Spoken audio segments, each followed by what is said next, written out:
Okay.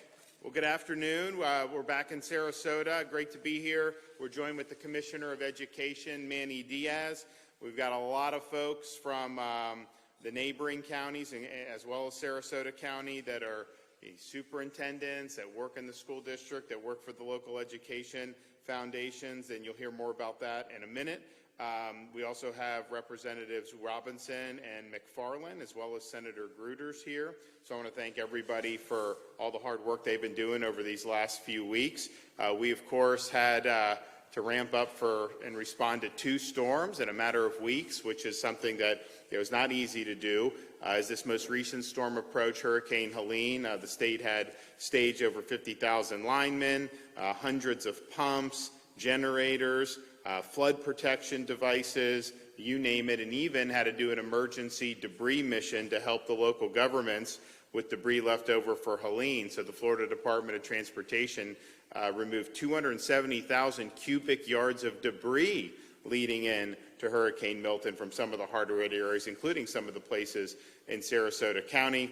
But the result was now we are here. The storm basically was still in our state at this point last week. It was just leaving on Thursday afternoon on the east coast of Florida. But because of the pre-staging of resources, there's been close to 4.2 million power restorations, and that is definitely a record time for that many power restorations. And then you had thousands of responses, search and rescue. Some of it was things that were very life-threatening. Some of it was you continued to have flooding inland even after the storm, and so we went and got a lot of people to safety, particularly elderly. So all in all, it was great work, and people continue to still do good work right now. We have worked very closely with Sarasota County throughout the disaster, including by providing a number of comfort stations, which have restrooms, showers, laundry trailers. We also did a portable laundry washing facility, trucks of food buckets, 4 shower trailers, 4 restroom trailers, a bunch of generators, a bunch of Starlinks, truckloads of ice, water, MREs. We did 4 search and rescue teams and 15 FWC officers, including airboats and shallow draft vehicles. Right now, we have points of distribution at Bayside Community Church as well as Ringling Redskins. And then there's a disaster recovery center, which these things are just now being set up. That's a federal, for the federal benefits. So the DRC is at Sarasota Municipal Auditorium.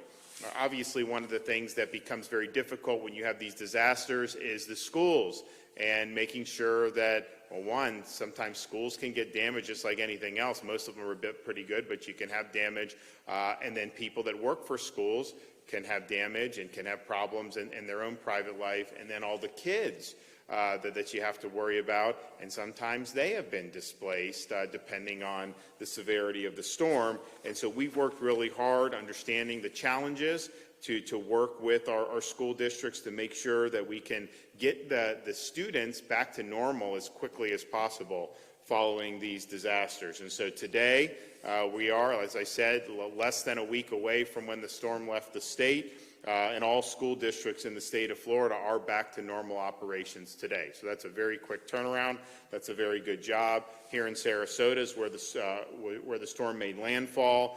Late Wednesday night obviously did significant damage, but yet here we are back on duty. So I want to thank everybody that's been involved with that. I know it's not easy, but I know that the students will be better off for it.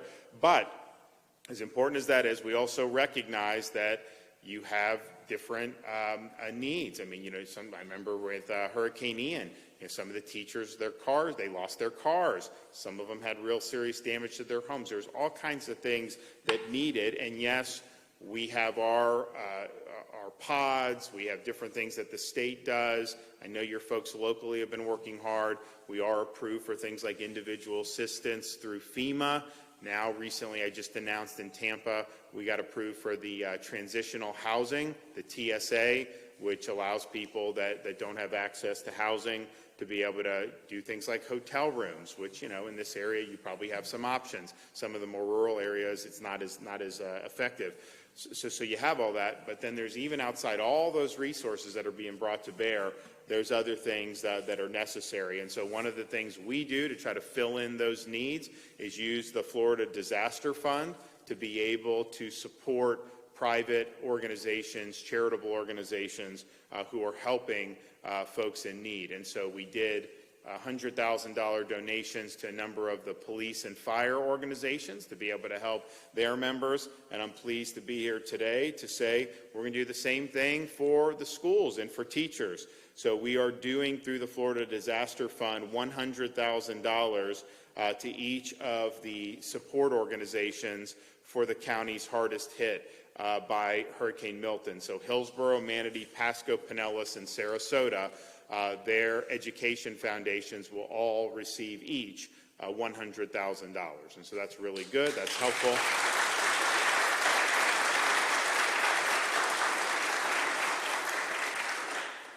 We're also pleased to announce today that just as we did following Hurricane Helene, where we signed an executive order to make sure that people would be able to vote in the upcoming November election, we are doing a similar executive order that expands the counties to include the counties that were hardest hit by Hurricane Milton. And so we are adding Collier, Glades, Highlands, Indian River, Manatee, Orange, Pasco, Pinellas, Polk, Sarasota, and St. Lucie counties, allowing the supervisors of elections to make, reasonable, modest but reasonable accommodations if they have had damage to any of their voting sites because of the storm, and to be able to ensure that folks have an ability and a place to be able to cast their ballot. And so I think that there's obviously going to be a need in some of those counties. Some of the others may be in good shape depending on how they fared for the storm. I know they were looking at that over the weekend and into this week. So we're happy to be here for these great announcements with the Education Foundation. We're going to hear from Manny Diaz and Terry Connors, and then we're going to pass out the check. So, Manny. Thanks, Governor, and good morning. Great to be here in Sarasota today with this announcement that our schools are back open. First, I want to thank the Governor for the work he's done over the last several weeks and his leadership. We've done not just one major hurricane, but two major hurricanes in a row, and this provides a challenge. And there's no one better that I can think of to lead our state during these tough times. And as you can see, we have our schools open again less than 1 week after the storm. Thanks to the Governor's leadership and the swift work of our agency partners, Florida Division of Emergency Management, Florida Department of Transportation, we've been able to get schools back in record time. And you have to understand the work and the leadership of the Governor of having our agencies been able to work together. Department of Emergency Management provide things like generators and any other things that are needed at schools, but also FDOT and getting involved in clearing the roads. People forget that when kids are going to come back to school, you have bus routes, and you have to make sure that it is safe to bring the kids back. So I appreciate the partnership and, again, the Governor's leadership. I'd also like to thank the linemen who've been working to restore the power, who have come from all over the country. And, again, the Governor's leadership in staging these linemen and being able to be here and restore power to hospitals, to nursing care facilities, to the general population, but especially the schools. Without the power, we can't get our kids back. 50 districts announced closures in preparation for Hurricane Milton, essentially most of the peninsula. Exactly a week after Hurricane Milton made landfall as a major hurricane, I'm proud, again, that we're here announcing that all school districts in the state are welcoming back their students. Sarasota, Manatee, Hillsborough, Pinellas, and Pasco all had impacts to their schools, and their superintendents that are here today with us did tremendous work. I want to thank you all of your staff, your entire team, for the work that you did to make sure that we can get our students back in school. A lot of these storm shelters during the time of the storm are the responsibility of our schools. Our schools are open up as shelters, so it's not only performing that duty manned by the staff at the districts, but also it's the aftermath. People forget, in order to open schools back up, you have to be able to get these shelters closed. You have to be able to get that clean and prepared for students to return. So that's an incredible work by our districts, by our superintendents, and your leadership to get that ready. School is obviously the best place for students, especially after a hurricane. We've seen it. We've dealt with three hurricanes already during this school year. One right before school started in the Big Bend, then another one in the Big Bend, and then one hitting this area here. And it's important to get students back, not only because there's air conditioning and there's hot meals, and they have the ability to be with their teachers and have those conversations, but to really prepare themselves to get right back in academics so there's no academic loss. You know, we get all of these requests by national outlets asking us, Governor, what we're going to do for an alternative plan with our schools because of these hurricanes, and our answer is there's no alternative plan. We're getting them back in the school buildings and getting our teachers with them, getting them back to learn. So we wouldn't be able to do that without our dedicated teachers, and I'm proud to stand here with the governor as he is going to pass out these $100,000 checks to our foundation to help our teachers. This is incredible. I mean, you go through so many of these and you kind of get used to it, but really want to highlight the leadership of the governor and our teams here in Florida, and really being able to spearhead this recovery, and especially make sure that our kids are back in school. Thank you, Governor. Thanks.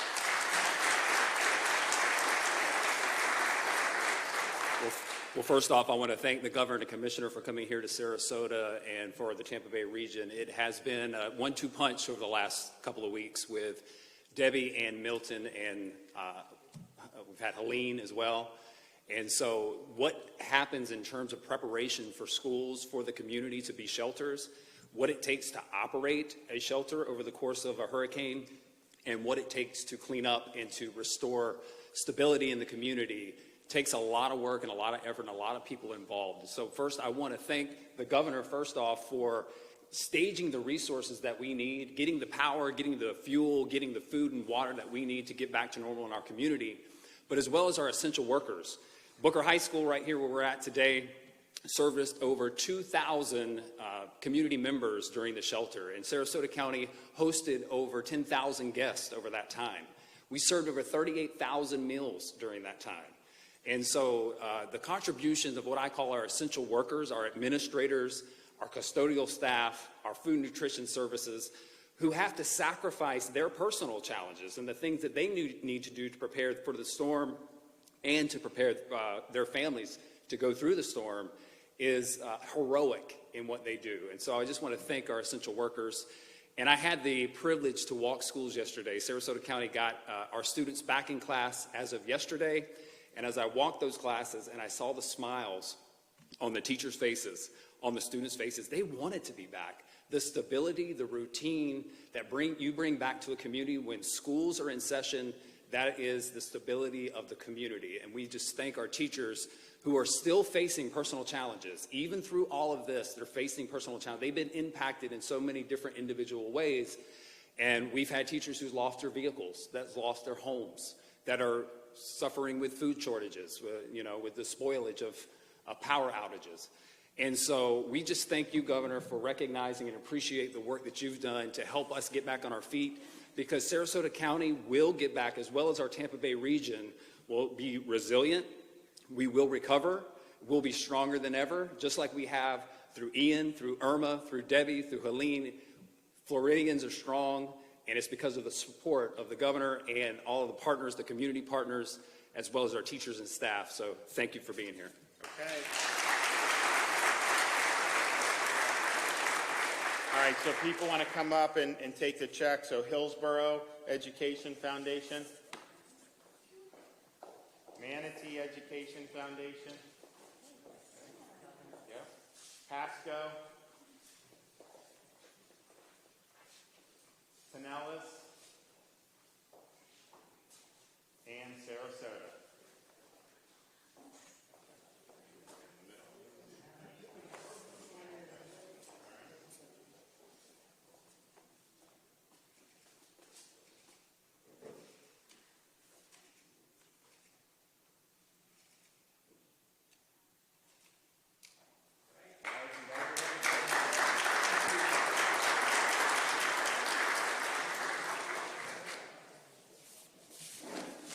Well, we know there's a lot of needs that are going to continue to be, come to the forefront, and we're going to work whatever tools we have to be able to respond. We are obviously, we work to mobilize state resources and state agencies as appropriate.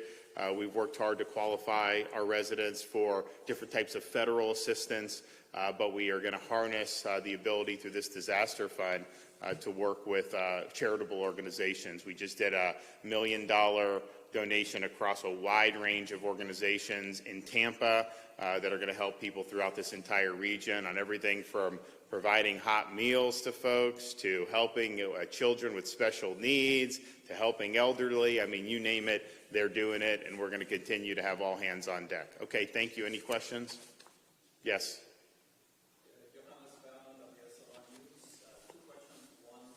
When will we hear the words climate change from you? And two, could you comment on flood insurance? Only 25% of properties that were damaged in recent storms apparently were covered by flood insurance. The chance of me virtue signaling for people in the media is zero. So do not count on that. I don't subscribe to your religion. And it's just a tired refrain and song and dance. I get you have an agenda. I understand that. I think you should be more honest about what that would mean for people. Taxing them to smithereens, stopping oil and gas, making people pay dramatically more for energy. We would collapse as a country. So this whole idea of climate ideology driving policy, it just factually can't work. And so in Florida, our energy is going to be affordable and reliable. That's what you're going to do. That's the only way you can adequately respond to things like we just saw with the storms to get people hooked back up. In terms of the federal flood insurance, we have so there's two things. One, at a disaster recovery center, you can do flood claims at the federal DRC. Now, it's not run by the state. This is obviously a federal program. You can do that. You can also pursue federal flood claims at the insurance villages that are being run by the state CFO, Jimmy Petronas. So that will also have private wind carriers as well. And there was some wind damage from Milton. I would say in this area, Helene up the Tampa Bay was almost entirely from the surge, which can also be normal homeowners. But a lot of flooding inland with Milton. So if you go to either of those federal flood insurance disaster recovery center, or you can go to the insurance villages, they can work through that. So you've been prepared for all these last 3 years of storms, good preparation. As this one goes by, when do you get together and whom do you get together with to see how you can do better than you have to kind of huddle up and see where you go for the next? Yeah, we will review everything. We always do that. We're still in hurricane season now. We don't see anything, hopefully, on the horizon. But I think you just never know, and this does go through the end of November. Now, as we get deeper into October and into November, the chance of having a major hurricane does go down pretty dramatically, but you can still have something. So we're going to continue to watch for that, and then continue to look to see, what could be done. I would tell you that. Clearly, where you look at how the power gets restored now versus what that was 10 years ago, you're talking about way, way faster. And part of that is preparation. Part of that is, quite frankly, being willing to do mutual aid. Part of that is, we've created a culture where I think people want to do that. I mean, the electrical co-ops, they got everyone 100% before anybody else did. That would not have been true 10 years ago. So they're bringing people in, and I think they did a really good job, and others did a really good job too. So you just look and you see, kind of how do you respond to some of these things. So that'll be done at the appropriate time. Okay, thanks everybody. Take care.